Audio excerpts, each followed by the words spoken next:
রাজমিস্ত্রি থেকে পিজিটি শিক্ষক, সিকিউরিটি গার্ড থেকেও মাস্টার হওয়া যায়। বাবা মা নেই সেই অনাথ ছেলেটাই শিক্ষক ভাবা যায়।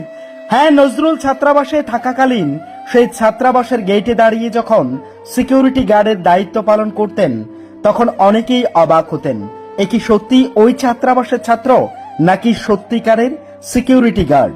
ছাত্র জীবনে একদিকে ছিলেন রাজমিস্ত্রি, অন্যদিকে বাবা মা হারানো জালাল মিয়ার অদম্য জেদ নিয়ে পড়াশোনা। সব মিলিয়ে আজ সেই ছেলেটাই পেয়েছেন শিক্ষকের চাকরি। পার্বত্য ত্রিপুরার ভবানীপুর গাঁওসভার দুর্লভপুরের সন্তান জালাল মিয়ার লড়াইয়ের গল্পটা জানলে আপনিও ভাবতে বাধ্য হবেন, পড়াশোনায় সবচেয়ে বড় সাফল্য আর কোথাও নেই। স্কুলের গণ্ডি পার হওয়ার আগেই বাবাকে হারান জালাল, কলেজে উঠেই হারান মাকেও। আর যার জীবনে বাবা মা নেই তার স্বজনরা কতটুকু পাশে থাকবে তা আর বলার অপেক্ষা রাখে না।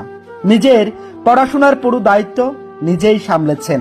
কলেজ জীবনে তার অধিকাংশ সময় কেটেছে রাজমিস্ত্রির কোদাল হাতে নিয়ে। সাথীরা যখন কলেজ ক্যাম্পাসে তাদের রঙিন জীবন কাটাতো, ঠিক তখন জালাল ভাবত কি করে কালকের রুটি রুজির জোগাড়টুকু হবে।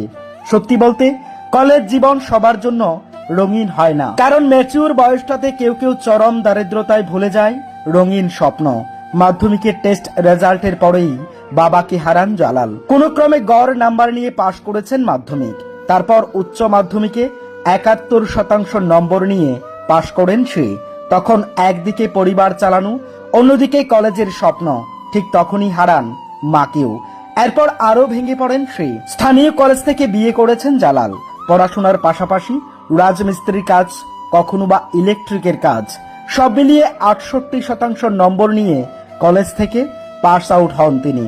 তারপরে ভর্তি হন ত্রিপুরা ইউনিভার্সিটিতে।